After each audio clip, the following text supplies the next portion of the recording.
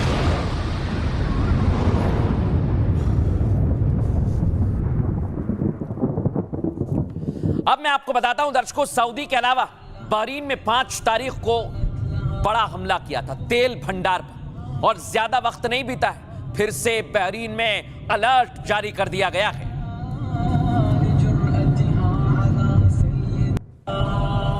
अब दर्शकों, मैं आपको बताता हूं, सऊदी, UAE, हर जगह माहौल बहुत ज्यादा टेंस्ड है और इधर सऊदी कह रहा है कि हम भी पीछे नहीं हटेंगे और डोनाल्ड ट्रंप को कह दिया है कि युद्ध जारी रखा जाएगा। और आपको यह भी बता दें कि अगर यह युद्ध आगे बढ़ा तो मिडिल ईस्ट में तबाही निश्चित है। मैं आपको बताऊंगा दर्शकों, पूरी तरह से मिडिल ईस्ट में इस समय अलर्ट पर है, हाई अलर्ट पर, और जगह जगह पर खतरा बना हुआ है। सबसे बड़ा खतरा है दर्शकों UAE, अबू धाबी, दुबई पर।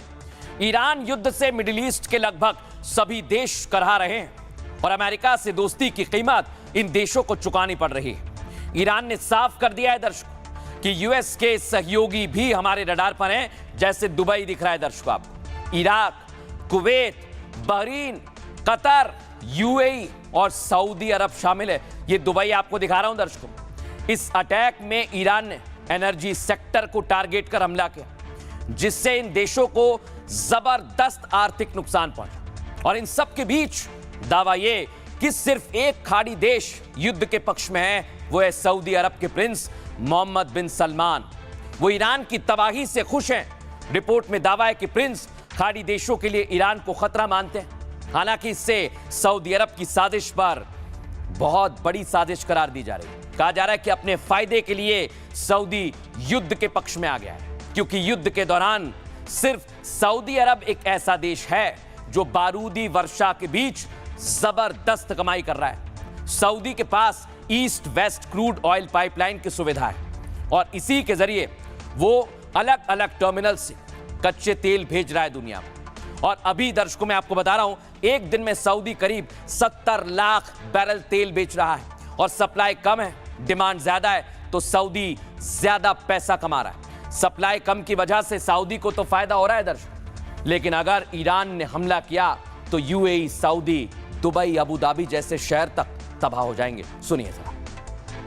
इस पूरी परिस्थिति में गल्फ कंट्रीज को सबसे ज्यादा खामियाजा भुगतना पड़ा है, क्योंकि ईरान लगातार टारगेट इन गल्फ कंट्रीज को कर रहा है।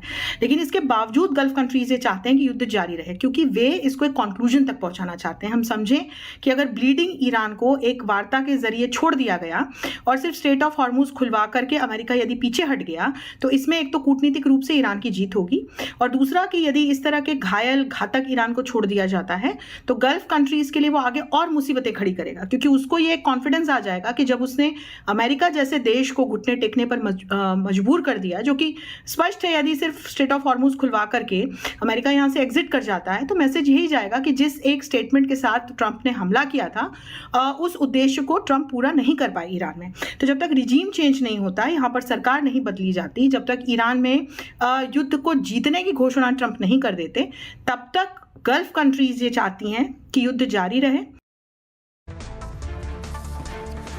अब दर्शकों मैं आपको बताऊंगा, जिस तरह से दावे किए जा रहे हैं कि मिडिल ईस्ट में तबाही आएगी और ईरान पीछे नहीं हटेगा, वो मिडिल ईस्ट में बम मारेगा, तो उसके पीछे कौन है, कौन उसकी मदद कर रहा है, आपको बताता हूं। देखिए आप, एक तरफ है व्लादिमीर पुतिन और दूसरी तरफ है जिनपिंग, यानी रूस और चाइना ईरान के पीछे हैं, इसलिए अब तक ईरान युद्ध में खड़ा हुआ है। अगली तस्वीर दिखाइए, मूव कीजिए इसे। रशिया ने तो दर्शकों बड़ा दावा कर दिया। पहले आपको सुनवाता हूं व्लादिमीर पुतिन ने क्या कहा। Все время мы слышим, все время звучит: вы должны, вы обязаны, мы вас серьезно предупреждаем. Вы кто такие вообще? और दर्शकों इधर भी कहता है कि हमारे लिए ईरान बहुत बड़ा व्यापारिक साझेदार है। सुनिए जरा। For disruptions to the passage through the Strait of Hormuz is the illegal US-Israeli military operations against Iran. लेकिन दर्शकों आपको बताता हूं, ईरान के लिए कई ऐसे दोस्त हैं जो हथियारों के साथ साथ टेक्नोलॉजी का सपोर्ट दे रहे हैं, और उन दोस्तों में पुतिन, जिनपिंग और किम जोंग है। युद्ध में इतना कुछ होने के बाद भी ईरान घुटने नहीं टेक रहा और दुश्मन की आंखों में आंखें डालकर मैदान में डटा हुआ है। दावा यह कि ईरान के साथ कई बड़े पावरफुल देश खड़े हैं जो पर्दे के पीछे से मोस्तबा को सपोर्ट कर रहे हैं। पर्दे के पीछे के खिलाड़ियों में रूस का नाम सबसे ऊपर है। वैश्विक राजनीति में यूएस के बढ़ते प्रभाव का रूस ईरान विरोधी है, और रूस और ईरान सिर्फ व्यापारिक ही नहीं, रणनीतिक साझेदार भी। कई बार रूस ने खुले मंच से इस युद्ध को अवैध बताया और इजराइल और अमेरिका पर युद्ध थोपने के रूस ने आरोप भी लगाए। हालांकि रूस ने सीधे तौर पर युद्ध में अपनी सेना नहीं उतारी, लेकिन दावा है कि ईरान को तकनीकी सहयोग दे रहा है। इसके अलावा हथियारों की आपूर्ति के जरिए मजबूती बनी हुई है, क्योंकि ईरान का पतन मिडिल ईस्ट में रूसी हितों के लिए बड़ा झटका होगा। और ईरान को सहयोग करने के दूसरे नंबर पर नाम है चीन का। चीन को ईरान की आर्थिक और कूटनीतिक जीवन रेखा माना जाता है। आज भी चीन बड़े पैमाने पर ईरान से कच्चा तेल खरीद रहा है और कच्चे तेल की कमाई से ईरान की अर्थव्यवस्था खड़ी हुई है। ईरान को चीन सिर्फ हथियार ही नहीं मुहैया कराता, बल्कि रडार और आधुनिक सुरक्षा तकनीक भी दे रहा है। साथ ही देशों की लिस्ट में तीसरे नंबर पर है सीरिया का नाम। सीरिया को गृह युद्ध में निकालने में ईरान ने पूरी ताकत लगाई थी और अमेरिकी विरोधी बेलारूस से भी ईरान को भरपूर मदद मिल रही है और किम जोंग भी मदद कर रहे हैं। सुनिए जरा कैसी ये मदद जारी रहेगी और ईरान कितना मजबूत होगा, सुनवाता हूं आपको। ईरान बिल्कुल अकेला है। हाँ, चीन और रूस उसका सपोर्ट करेंगे, हथियार वगैरह भेजेंगे, उसको प्रोत्साहित करेंगे, बोलेंगे भिड़ जा, क्योंकि अमेरिका रूस को कमज़ोर करना चाहता है यूक्रेन में। अगर चीन ने ताइवान पर हमला किया तो फिर अमेरिका पूरी कोशिश करेगा कि चीन को वहाँ कमज़ोर कर दें, और इस समय रूस और चीन मिल के ईरान का समर्थन करके अमेरिका को कमज़ोर करने की कोशिश कर रहा है। लड़ने के लिए कोई नहीं आएगा। यहाँ तक कि जो नॉर्थ कोरिया ईरान का समर्थन बहुत करता था, वहाँ से भी मैंने सुना है कि एक बयान आया है कि भाई अब हमें क्या लेना देना ईरान के साथ, हम तो अपना फॉरेन पॉलिसी दूसरी बनाएंगे, यानी वो भी अमेरिका के साथ दोस्ती करना चाहते हैं। अमेरिका ने अगर ईरान को ठोक दिया, जो वो करेगा, दुनिया में उसकी वाह वाह होगी। ये नहीं कि लोग उसको कहेंगे तू बड़ा ख़राब है, बदमाश है, गुंडा, ये सब मुसलमान देश कुछ कहेंगे, एक्सेप्ट खाड़ी के देश जो अमेरिका की सराहना करते हैं। बाकी सब बहुत गाली गलौज करेंगे, लेकिन सच्चाई ये दुनिया कहेगी वाह। मेरा मानना है कि अब उसका समर्थन बिल्कुल ख़त्म हो गया।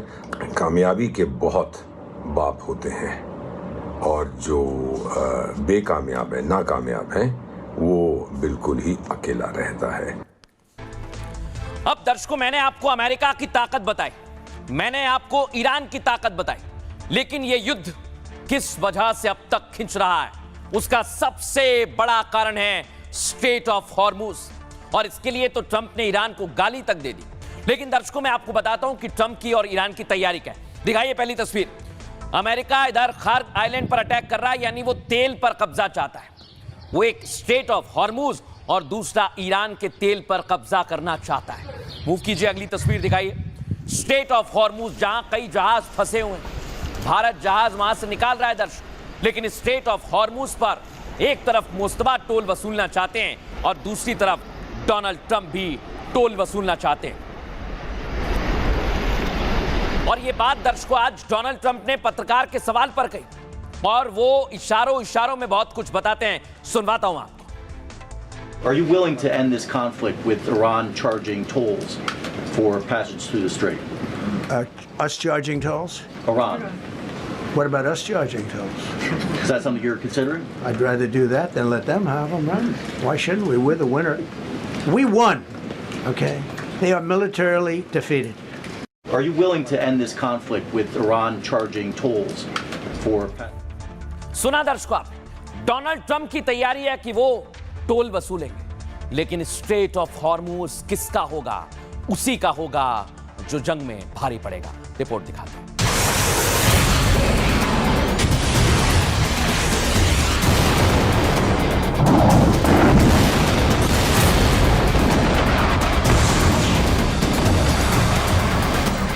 अमेरिका ईरान के बीच जंग खत्म होने के बजाय और भयानक होती जा रही है। ट्रंप किसी भी कीमत पर हॉर्मुज पर कब्जा चाहते हैं। एक पत्रकार के सवाल करने पर ट्रंप ने साफ कर दिया, अमेरिका जंग जीत गया है, हम हॉर्मुज में tax वसूलेंगे।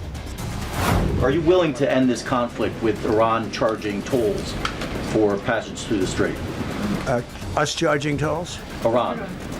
What about us charging tolls? Is that something you're considering? I'd rather do that than let them have them, right? Why shouldn't we? We're the winner. We won, okay? They are militarily defeated. Trump अभी तक Hormuz से Iran का नियंत्रण नहीं खत्म कर पाए, इसके बावजूद वो हॉर्मुज में जीत का ऐलान कर रहे हैं। उधर ईरान ने साफ कर दिया कि वो किसी भी कीमत पर हॉर्मुज छोड़ने वाला नहीं है।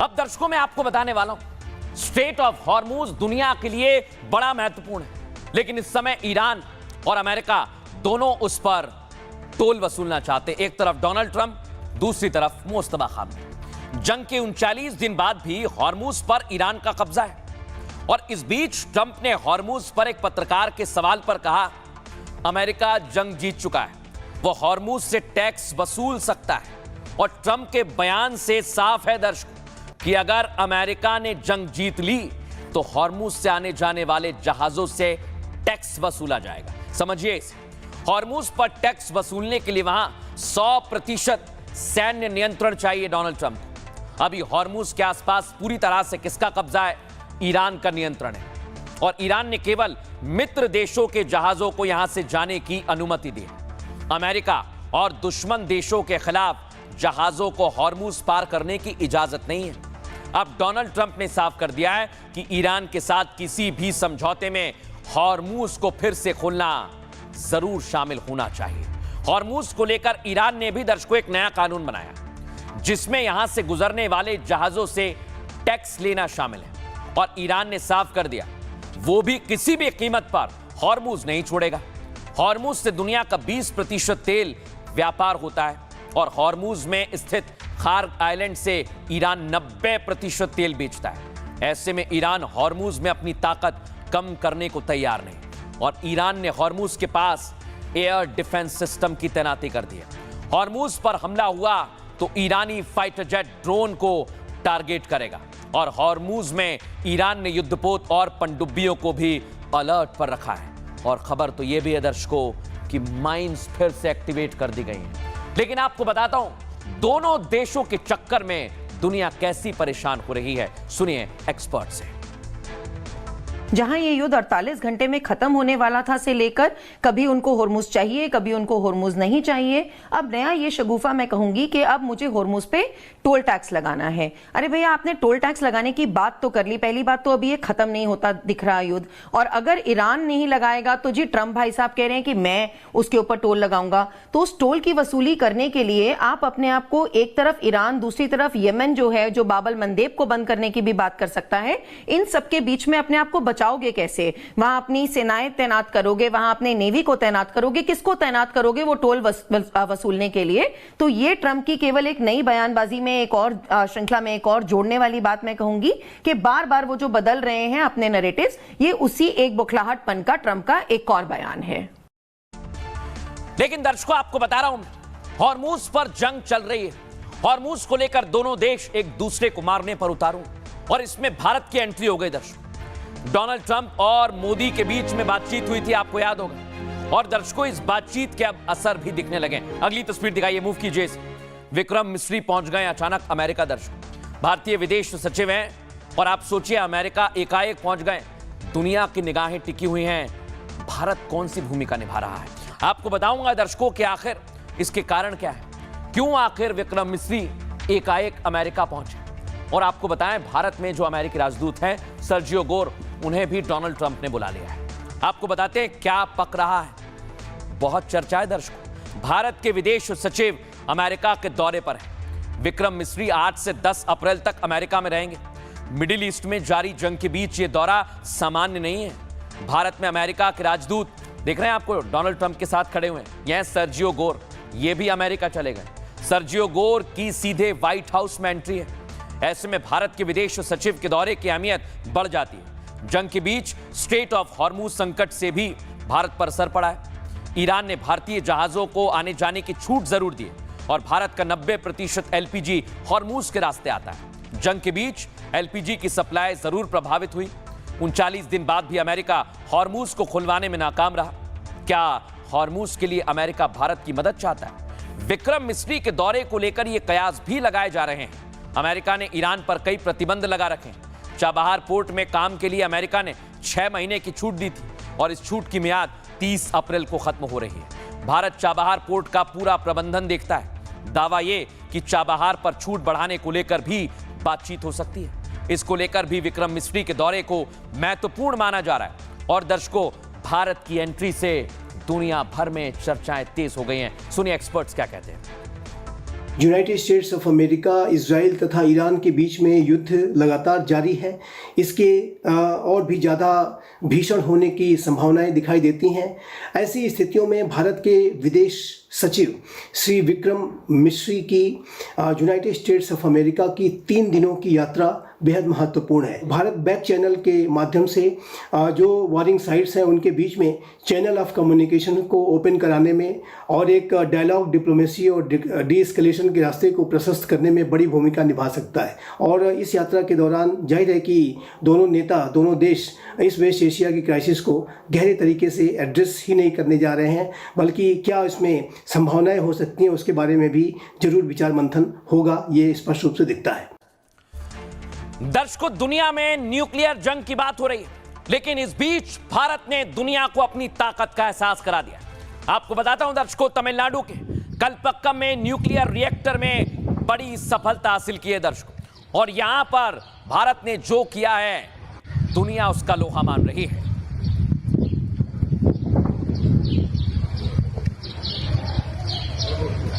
आपको बताएं दर्शकों, इसको लेकर प्रधानमंत्री नरेंद्र मोदी कई सालों से लगे हुए हैं। ये तस्वीर दर्शकों 2024 की है। यहां इस प्लांट का दौरा करने पीएम मोदी पहुंचे थे। फुल फ्रेम दिखाइए जरा इसको। यहां प्रधानमंत्री नरेंद्र मोदी ने कहा था कि काम को रफ्तार दी जाए, फास्ट ब्रीडर न्यूक्लियर रिएक्टर का जायजा लिया था। और आज दर्शकों जब वक्त आया तो पीएम मोदी ने बाकायदा बताया कि भारत ने एक कदम और आगे बढ़ा लिया है, और उन्होंने बताया कि ये भारतीयों के लिए, भारत के लिए गर्व का विषय, और सभी वैज्ञानिक और इंजीनियर्स को उन्होंने बधाई दी है।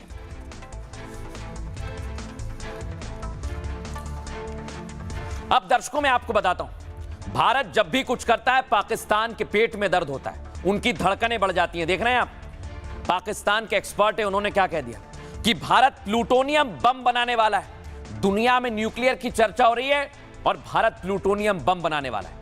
दिखाइए जरा कैसे उन्होंने बाकायदा सोशल मीडिया पर दावा किया है, और पाकिस्तान की धड़कन बढ़ गई है। अगली तस्वीर दिखाइए। भारतीय सेना भी तैयार है दर्शकों, क्योंकि पाकिस्तान में जैसे ही प्लूटोनियम की खबर पहुंची है, पाकिस्तान धमकी पर आ गया है, गीदड़ फपकी पर आ गया है।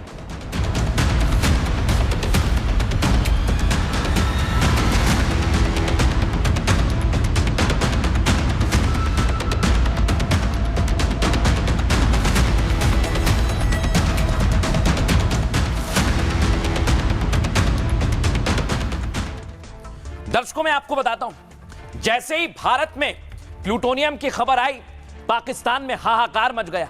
और खबर तो यह है कि पाकिस्तान में इसे लेकर टेंशन शुरू हो गई है। जूम आउट कर लीजिए। ईरान में जारी जंग के बीच भारत को बड़ी कामयाबी मिली है दर्शकों। भारत ने fast breeder nuclear reactor technology हासिल कर ली है। तमिलनाडु के कलपक्कम न्यूक्लियर प्लांट में यह सफलता मिली है, जो आपको दिखा रहा हूं मैं दर्शकों। इस तकनीक वाले न्यूक्लियर रिएक्टर में यूरेनियम की जगह थोरियम का इस्तेमाल किया जाता है, और भारत के पास दुनिया के थोरियम भंडार का 25% हिस्सा है। और इस तकनीक की बदौलत परमाणु बिजली के क्षेत्र में भारत की यूरेनियम पर निर्भरता खत्म हो जाएगी। समझिए इसे। और भारत के पास यूरेनियम का भंडार बहुत कम है। भारत रूस और ऑस्ट्रेलिया से यूरेनियम मंगवाता है, और नई तकनीक से भारत 700 साल तक ऊर्जा सुरक्षा हासिल कर लेगा। इस तकनीक के लिए यूरोप और अमेरिका ने भी काफी पैसे खर्च किए। 50 अरब डॉलर की रकम खर्च करने के बाद वो प्रयोग से बाहर हो गए। और फास्ट ब्रीडर न्यूक्लियर रिएक्टर की सफलता के बाद दर्शकों आपको बता रहा हूं मैं, भारत अब स्टेज 3 पर है और आगे बढ़ता जा रहा है। आने वाले दिनों में थोरियम आधारित रिएक्टर से भारत सस्ती बिजली बनाएगा और उपलब्धता की कोई कमी नहीं होगी। लेकिन पाकिस्तान टेंशन में आ गया। भारत की सफलता पर पाकिस्तान की नींद उड़ गई। पाकिस्तान में एक सैन्य सलाहकार ने सोशल मीडिया पर पोस्ट किया। वो कह रहे हैं फास्ट ब्रीडर न्यूक्लियर रिएक्टर ज्यादा प्लूटोनियम बनाता है और भारत इसका इस्तेमाल परमाणु बम बनाने में कर सकता है।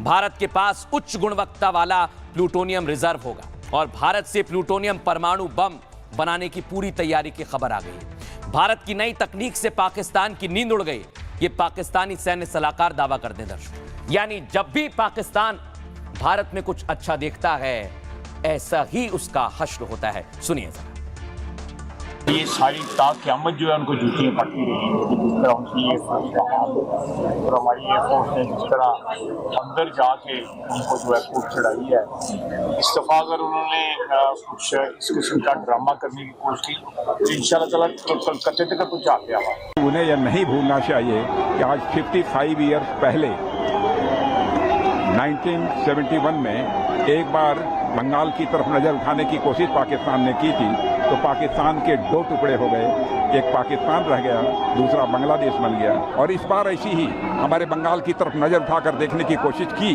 तो कितने टुकड़े होंगे ये ऊपर वाला ही जानता है। दर्शकों, आपको बताता हूं, राजनाथ सिंह ने तो दो टूक कह दिया कि पाकिस्तान टुकड़े टुकड़े हो जाएगा, लेकिन ये प्लूटोनियम बम क्या भारत बना सकता है? भारत की कितनी क्षमता है, भारत कितना ताकतवर है? सुनिए क्या कह रहे हैं एक्सपर्ट्स।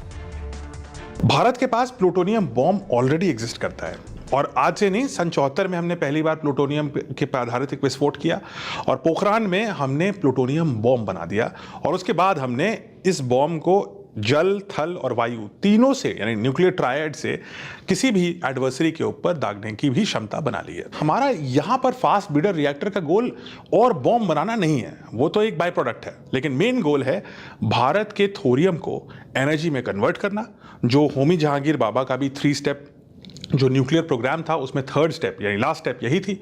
और इस थोरियम से ऊर्जा निकालने की कैपेसिटी जब देश को मिल जाएगी तो इस देश को, भारत देश को, पूरी दुनिया का आप ऊर्जा कैपिटल मान सकते हैं। और उस ऊर्जा से, ऊर्जा ही वेल्थ है, एनर्जी इज एवरीथिंग, और Bharat completely energy self independent हो जाएगा। भारत में किसी भी और प्रकार की बाहर से एनर्जी लाने की आवश्यकता ही नहीं पड़ेगी। और उस समय जैसे मैंने आपको बताया था 2/3 थोरियम भारत में है और वो इतना है कि आप दुनिया भर की सारी एनर्जी जोड़ डालिए और भारत की ऊर्जा उससे ज्यादा होगी। अब दर्शकों मैं आपको बताता हूं, ये पाकिस्तान भारत से चिढ़ता है, ये दुनिया जानती है। क्यों चिढ़ता है? क्योंकि अभी इस समय भारत तो नई नई तकनीक हासिल कर रहा है और पाकिस्तान में लॉकडाउन लग गया है। आज रात 8 बजे से पाकिस्तान में दुकानें, बाजार सब बंद हो गया है, मॉल तक बंद कर दिए गए हैं दर्शकों। और आपको बताता हूं कैसे पाकिस्तान में लॉकडाउन लगा है और ऊपर से पाकिस्तान कर्ज कर्ज कर्ज की बात करता है। आपको बताता हूं पाकिस्तान में हालात क्या है। पाकिस्तान में हालात ऐसे ही हैं जैसे ये शहबाज शरीफ बैठे हो। जंग के बीच पाकिस्तान में हालात बिगड़ने लगे हैं दर्शकों। आपको बताऊं, तेल गैस संकट को लेकर लॉकडाउन लगा दिया गया है। शनिवार रविवार को पहले से ही लॉकडाउन लागू था। अब गैस की कमी के चलते बिजली संकट गहराने लगा है। शहबाज सरकार ने फिर नए प्रतिबंध लगा दिए हैं। पाक में बाजार और शॉपिंग मॉल रात 8 बजे तक खुले रहेंगे। रेस्टोरेंट, बेकरी और खाने पीने की दुकानें रात 10 बजे तक ही खुलेंगी। मैरिज हॉल और दूसरे वेन्यू भी सिर्फ रात 10 बजे तक खुलेंगे। प्रतिबंधों से केवल मेडिकल स्टोर और फार्मेसी को छूट दी गई है। आपको बताएं, जंग के बीच पाकिस्तान की आर्थिक स्थिति बहुत बुरी है। यूएई ने पाक से 3.5 अरब डॉलर का कर्ज वापस मांग लिया है और पाकिस्तान को इतनी बड़ी रकम लौटाना महंगा पड़ रहा है। इस बीच पाकिस्तान के एक पत्रकार का बयान भी सामने आया है। आपको बताएं, इरशाद भट्टी ने एक टीवी शो में कह दिया है कि अगर शहबाज शरीफ के पास केवल एक उपलब्धि है, हमें इस देश ने कर्ज दिया, हमें IMF ने बचा लिया। पाकिस्तान ने केवल भारत, इजराइल से ही कर्ज नहीं लिया है। अगर इन देशों से संबंध ठीक होते तो शहबाज भारत और इजराइल से भी कर्ज ले चुके होते। सुनाते हैं आपको क्या कहा जा रहा है। कर्जों पे कर्जे, रिकॉर्ड कर्जे, कर्जों का सूद देने के लिए कर्जा, कोई, और जैसा मैंने कहा कि कोई विजन नहीं, कोई पॉलिसी नहीं, इनकी एक ही है, अल्हम्दुलिल्लाह हमें फलां ने कर्जा दे दिया, अल्हम्दुलिल्लाह हमने उनसे कर्जा ले लिया, अल्हम्दुलिल्लाह IMF आ गया, अल्हम्दुलिल्लाह IMF चला गया। ये ट्वीट्स और खैर से एक इसराइल और एक इंडिया, इनसे हमने कर्जा नहीं लिया हुआ क्योंकि इनसे हमारे ताल्लुकात ठीक नहीं। अगर इनसे भी ताल्लुकात ठीक होते तो हम इनसे भी कर्जा शहबाज शरीफ साहब ले चुके होते। कर्जों पे कर्जे, रिकॉर्ड कर्जे, कर्जों का सूद देने के लिए कर्जा, कोई, और जैसा मैंने कहा कि कोई विजन नहीं, कोई पॉलिसी नहीं, इनकी एक ही है, अल्हम्दुलिल्लाह हमें फलां ने कर्जा दे दिया, अल्हम्दुलिल्लाह हमने उनसे कर्जा ले लिया, अल्हम्दुलिल्लाह IMF आ गया, अल्हम्दुलिल्लाह IMF चला गया। ये ट्वीट्स और खैर से एक इसराइल और एक इंडिया, इनसे हमने कर्जा नहीं लिया हुआ क्योंकि इनसे हमारे ताल्लुकात ठीक नहीं। अगर इनसे भी ताल्लुकात ठीक होते तो हम इनसे भी कर्जा शहबाज शरीफ साहब ले चुके होते। दर्शकों, आपको मैंने दुनिया में युद्ध को लेकर क्या क्या हो रहा है ये बता दिया, लेकिन भारत में वोट युद्ध चल रहा है और इसकी जानकारी भी आपको देना जरूरी है। आपको बताएं, कई राज्यों में चुनावी प्रचार का शोर थम गया है और अब सियासत और तेज हो गई है। आपको बताते हैं, पहली तस्वीर, पुडुचेरी में आज आखिरी दिन था और बीजेपी का चुनावी कैंपेन समाप्त हो चुका है। और कई पार्टीज ने दावे किए हैं जीत के। भारतीय जनता पार्टी ने भी जीत का दावा कर दिया है।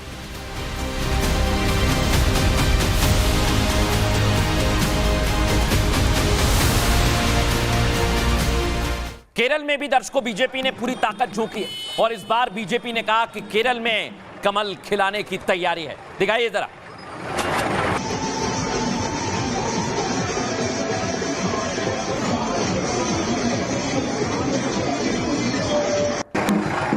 और इधर असम में हिमंता बिस्वा शर्मा ने पूरी ताकत लगा दी है। आज तो जोरहाट में जमकर डांस भी कर रहे हैं। दिखाइए फुल फ्रेम।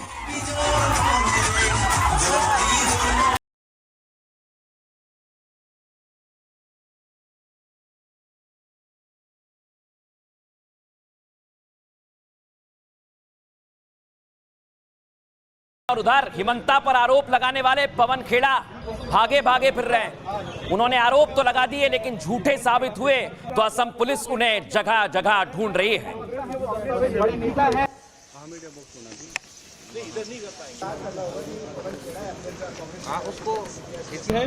पुलिस के लोग।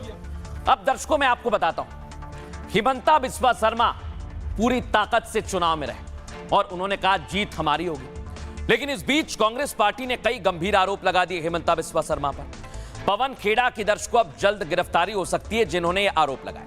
पवन खेड़ा पर असम में गंभीर धाराओं में केस दर्ज किया गया। आज असम पुलिस उनके घर पहुंची लेकिन वो मिले नहीं। दिल्ली में पवन खेड़ा के घर पर पुलिस ने काफी इंतजार किया। दिल्ली के निजामुद्दीन में असम पुलिस के साथ दिल्ली पुलिस के जवान भी थे। खबर है कि पवन खेड़ा गुवाहाटी से दिल्ली आने के बाद हैदराबाद चले गए। हैदराबाद क्यों गए, वहां से कब आएंगे, इसके बारे में कोई नहीं जानता। आपको बताएं, सूत्र ये बताते हैं कि वो दिल्ली में ही कहीं छिपे हुए हैं। दरअसल पवन खेड़ा के खिलाफ हिमंता बिस्वा शर्मा की पत्नी ने एफआईआर दर्ज करवाई जिसमें कांग्रेस प्रवक्ता पवन खेड़ा पर फर्जीवाड़े का आरोप लगाया गया है। 2 दिन पहले पवन खेड़ा ने हिमंता बिस्वा शर्मा की पत्नी पर गंभीर आरोप लगाया। खेड़ा ने कहा हिमंता की पत्नी रिनिकी शर्मा के पास 3 पासपोर्ट है। इसमें एक पासपोर्ट मिस्र का है, दूसरा एंटीगा बरबूडा का और तीसरा यूएई का है। दुबई में उनकी प्रॉपर्टी और अमेरिका के व्योमिंग में उनकी एक कंपनी है। ये पवन खेड़ा के आरोप। खेड़ा ने दिल्ली में प्रेस कॉन्फ्रेंस भी की और असम की राजधानी गुवाहाटी में भी कई सवालों के जवाब दिए। अब पवन खेड़ा के इन आरोपों के बाद उनके खिलाफ गंभीर धाराओं में केस दर्ज हुआ था। असम की गुवाहाटी पुलिस ने पवन खेड़ा पर बीएनएस की 12 धाराओं में केस दर्ज किया गया है जिसमें जालसाजी, धोखाधड़ी, आपराधिक षड्यंत्र और फर्जी दस्तावेज के गंभीर आरोप हैं। आपको बताएं, इसी के बाद वो भागे भागे फिर रहे हैं और हिमंता बिस्वा शर्मा ने कहा पाताल से भी उन्हें असम पुलिस खोज निकालेगी। सुनिए सर। रिनिकी भूया शर्मा जारी हुआ 13 पहले जाके फॉरेन मिनिस्टर को क्यों नहीं पूछा? कौन है ये खड़गे? अब ये लुका छिपी का खेल, क्या लुका छुपी का खेल है? असम, अरे कहाँ असम पुलिस को नहीं जानते? पाताल से भी उखाड़ के ले आएगा। कहाँ मिलेगा पवन खेड़ा? असम लासित बरफुकन का देश है। कौन सा ये पवन खेड़ा है? पाताल में भी लुकेगा तो हम उठा के लेके आएगा। तुम बताओ ये कागज तुम किसको दिए थे? मेरा डाउट है ये कागज राहुल गांधी दिए थे उनको। सो ये मुकदमा राहुल गांधी तक जाएगा और हमें डरवाने का कोशिश मत करो। ये असम है। हमने 17 टाइम्स इस्लामिक इन्वेजन का खिलाफ लड़ाई लड़ा। हम अलग दुनिया से आए हुए बंदा हूं। सुना दर्शक, पवन खेड़ा तो भाग रहे हैं। हिमंता बिस्वा शर्मा ने कहा उन्हें तो ढूंढ कर रहेंगे क्योंकि उन्होंने झूठ बोला है। अब इधर दर्शकों, बंगाल में क्या हो रहा है? बंगाल में कांग्रेस पार्टी पूरी तरह से मैदान में आई और घोषणा पत्र जारी कर दिया। हालांकि ओपिनियन पोल में शून्य दिखाए जा रहे हैं लेकिन कांग्रेस पार्टी चुनावी मैदान में डटी हुई है। अगली तस्वीर दिखाइए। इधर कंगना रनौत पहुंच गई दर्शकों आज काली मंदिर में दर्शन करने। देखिए आप, काली घाट पहुंची है। कंगना भी चुनाव प्रचार में स्टार प्रचारकों की सूची में है और बीजेपी के लिए जगह जगह चुनाव प्रचार कर रहे हैं। अगली तस्वीर, गृह मंत्री अमित शाह उत्तर 24 परगना पहुंच गए। यानी अब पूरा फोकस बंगाल पर है। इधर ममता दीदी और उधर बीजेपी के तमाम स्टार प्रचारक। सभापति माननीय श्री श्रमिक भट्टाचार्य महाशय सकले करताली सहयोगे सम्बोधन माननीय। लेकिन दर्शकों समझिए जरा, बंगाल में इतना जबरदस्त मुकाबला हो रहा है और मुद्दा क्या बना हुआ है जो बिहार में था, एसआईआर का। दर्शक आपको बताता हूं हुआ क्या। पश्चिम बंगाल में फाइनल वोटर लिस्ट जारी हो गई। इलेक्शन कमीशन ने हर जिले के लिए अलग अलग लिस्ट जारी की है। आपको बताएं, फाइनल वोटर लिस्ट में 91 लाख लोगों के नाम कट गए। चुनाव आयोग की पहली लिस्ट में 63 लाख नाम काटे गए। आयोग ने अपनी दूसरी लिस्ट में करीब 28 लाख नाम काटे हैं। दूसरी लिस्ट में 60 लाख से ज्यादा मतदाता संदिग्धों की सूची में थे, जिनकी जुडिशियल जांच के बाद केवल 32 लाख वोटर सही पाए गए। अब तक जितने भी नाम काटे गए वो ज्यादातर सीमावर्ती जिलों से हैं और इस लिस्ट में मुर्शिदाबाद टॉप पर है, जहां लगभग 4 लाख नाम काटे गए हैं। उत्तर 24 परगना दूसरे नंबर पर है, जहां 3,25,000 नाम काटे गए। मालदा, नादिया, हुगली, बीरभूमि में बड़ी संख्या में नाम हटे। जिनके नाम हटे हैं उन्हें सुनवाई का मौका दिया जाएगा, लेकिन सही नाम होने पर भी इस बार वोट नहीं करेंगे। पश्चिम बंगाल में 23 और 29 अप्रैल को वोटिंग होगी।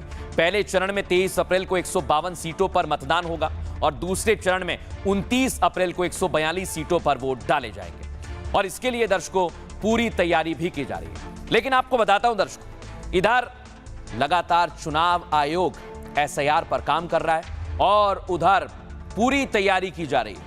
सुप्रीम कोर्ट भी नजर रख रही है और अलग अलग प्रशासनिक अधिकारी भी नजर रखे हुए हैं। आइए जरा मैं आपको बताता हूं कि क्या तैयारी है। पश्चिम बंगाल में एक तरफ चुनाव आयोग सख्त है, दर्शकों मैंने बताया, दूसरी तरफ सुप्रीम कोर्ट का चाबुक भी चलने लगा है। सुप्रीम कोर्ट ने देर शाम राज्य प्रशासन को जमकर फटकार लगाई। सुप्रीम कोर्ट के निशाने पर राज्य के चीफ सेक्रेटरी दुष्यंत नरियाला थे। मालदा में हुई हिंसा पर सुप्रीम कोर्ट ने चीफ सेक्रेटरी को तलब किया। सीजीआई की बेंच ने उनसे पूछा कि मालदा हिंसा के वक्त आप कहां पर थे? जब कलकत्ता हाईकोर्ट के चीफ जस्टिस ने फोन किया तो आपने उठाया क्यों नहीं? प्रशासन को घेराव के बारे में सूचित किया गया तो सुरक्षा पुख्ता क्यों नहीं थी? और सुप्रीम कोर्ट के इन सवालों का कोई सही जवाब नहीं दे पाया। चीफ सेक्रेटरी के पास जवाब ही नहीं था, जिसके बाद इस मामले में सुप्रीम कोर्ट की बेंच ने सख्त टिप्पणी की है। कहा यह प्रशासन की विफलता है जो सोची समझी साजिश लगती है। इसलिए मालदा हिंसा से जुड़े सारे मामले एनआईए को सौंप दिए जाए। उन मामलों को भी एनआईए को दे दिया जाए जो उसके कार्यक्षेत्र में नहीं है। मालदा हिंसा में 26 लोग गिरफ्तार हुए हैं और उन सबसे भी एनआईए पूछताछ करेगी। इसके लिए एनआईए को जेल में पूछताछ करना पड़े तो इसका भी उसे अधिकार होगा। सीजीआई सूर्यकांत की इस 3 सदस्यीय बेंच में जस्टिस बागची और जस्टिस पंचोली भी मौजूद रहे। सुप्रीम कोर्ट ने संविधान के आर्टिकल 142 का इस्तेमाल करते हुए ये सारे आदेश दिए हैं, जिसमें सुप्रीम कोर्ट को स्पेशल पावर है कि वो दायरे से बाहर जाकर भी आदेश दे सकता है। अब दर्शकों इसे लेकर अलग अलग तरह की प्रतिक्रियाएं रही हैं, लेकिन बंगाल में सियासी पारा हाई हो गया। बहरहाल आगे बढ़ेंगे और आज एक ऐसी खबर दिखाएंगे जिसमें पुलिस वालों को फांसी हो गई। दर्शकों एक दो नहीं, इंस्पेक्टर, दरोगा, सबको फांसी। जो पुलिस आपकी रक्षा करती है उससे फांसी कहां से हुई है दिखाते हैं आपको। पहली तस्वीर दिखाइए। ये दर्शकों बाप बेटे, पुत्र और उनके पिता। इनकी उम्र 31 वर्ष थी और इनकी 59। इन दोनों की पुलिस कस्टडी में मौत हो गई। सोचिए आप, पुलिस जो प्रताड़ित करती है, जो टॉर्चर करती है, उस वजह से इनकी मौत हुई। और उसके बाद यह मामला लंबा चला दर्शकों, लेकिन अब न्याय मिला है। पूरा थाना फांसी की सजा हो गई है। सोचिए आप, पूरा थाना नप गया दर्शकों और इन सब पुलिसकर्मियों को मदुरई में फांसी की सजा सुनाई गई है। लेकिन दर्शकों ये बहुत बड़ी बात है। कई बार ऐसा होता है कि पुलिस बेवजह प्रताड़ित करती है और इस केस में भी ऐसा ही हुआ। तमिलनाडु की एक अदालत ने बड़ा फैसला सुनाया है। मदुरई कोर्ट ने 9 पुलिसकर्मियों को फांसी की सजा सुना दी। दर्शकों पुलिसकर्मियों पर हिरासत में मौत का मामला चल रहा था। मदुरई कोर्ट ने एक इंस्पेक्टर को कस्टडी में मौत का दोषी पाया। 2 सब इंस्पेक्टर, 1 हवलदार और बाकी सिपाही भी। मृतक के रिश्तेदारों को 1,40 लाख रुपए देने के लिए कहा है। इसमें 10 पुलिसकर्मी शामिल हैं। 1 की पहले ही मौत हो गई है। कस्टोडियल डेथ का मामला 2020 का है दर्शकों। फैसला अब आया। कोर्ट ने कहा यह बर्बरता और सत्ता के दुरुपयोग का मामला है। यह मामला रेयरेस्ट ऑफ द रेयर की श्रेणी में आता है। पूरा मामला क्या है समझ लीजिए। पुलिस ने 2020 में एक व्यापारी पिता और पुत्र को उठा लिया। तब दोनों पी जयराज और उनके बेटे बेनिक्स अपनी दुकान पर थे। पुलिस दोनों को मदुरई के सनातकुलम पुलिस स्टेशन लाई। आरोप था कि लॉकडाउन के दौरान इन्होंने अपनी दुकान खोली थाने में दोनों की जमकर पिटाई की गई, जिससे दोनों की मौत हो गई और पुलिस ने पिटाई से इनकार किया। परिवार ने पिटाई के आरोप लगाए। पुलिस हिरासत में मौत का मामला चला, मद्रास हाईकोर्ट पहुंचा। सीबीआई सीआईडी से जांच छीनी गई और सीबीआई को जांच दी, माफ कीजिए, और जांच के दौरान कई अहम सबूत मिले, जैसे थाने में पुलिस के डंडे में खून लगा हुआ था। थाने की टेबल पर जगह जगह खून के धब्बे मिले। एक महिला कांस्टेबल ने भी पिटाई का बयान दिया और पिटाई के दिन का सीसीटीवी भी थाने में मौजूद नहीं था। सबूतों पर विचार के बाद कोर्ट ने सभी को गुनहगार पाया है। लेकिन दर्शकों, ये बहुत बड़ी बात है, पुलिस वाले अगर गलत तरह से टॉर्चर करेंगे तो उनको भी अब सावधान रहना होगा। आगे बढ़ेंगे, बात करेंगे आज के सूत्र की। आज का सूत्र लिया है स्वामी अवधेशानंद गिरी जी महाराज से। वो कहते हैं, जीवन में इंसान का सबसे बड़ा संघर्ष मन से होता है। अगर मन मजबूत है तो हर मुश्किल आसान लगती है, लेकिन मन मजबूत नहीं है तो आसान काम भी असंभव लगने लगता है। इंसान को पहले अपने मन को मजबूत करना चाहिए, फिर खुद पर भरोसा बढ़ाना चाहिए।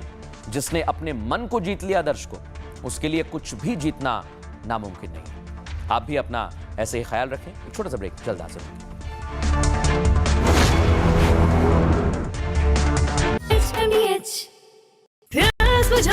ठंडक लाए सबको भाई जीरा सिंह, MDH का जलजीरा जीरा सिंह। जीरा सिंह, असली रिफ्रेशिंग, असली स्वाद, असली मजा। MDH प्यास बुझाए ठंडक लाए सबको